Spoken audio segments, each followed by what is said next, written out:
মাত্র ৩১০০ টাকায় ১ রাত ২ দিনে কিভাবে পুরো কুয়াকাটা ঘুরে দেখবেন তাই দেখাবো আজকের ভিডিওতে।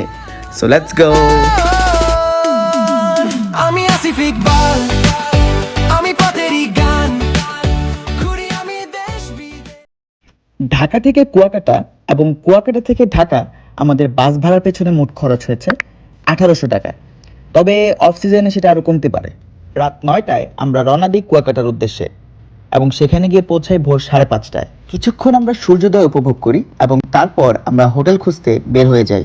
অনেকক্ষণ খোঁজাখুঁজির পর আমরা মাত্র ২০০০ টাকায় একটি হোটেল ম্যানেজ করে ফেলি। হোটেলে কিছুক্ষণ ঘুম দেওয়ার পর আমরা মাত্র ২২০০ টাকায় একটা অটোরিকশা ঠিক করি, যেটাতে ৭ জন মানুষ বসার ক্যাপাসিটি ছিল। রিক্সা থেকে সমুদ্রের ভিউগুলো এত জোশ আসতেছিল যে সেটা ক্যামেরায় কখনো বোঝানো সম্ভব না।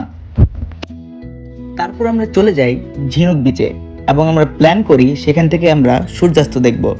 কিছুক্ষণ স্টাইল মেরে আমরা চলে যাই লেবু বন। লেবু বনে একটু হাঁটাহাঁটি করলাম এবং এই জায়গাটাকে পুরোপুরিভাবে এক্সপ্লোর করার চেষ্টা করলাম।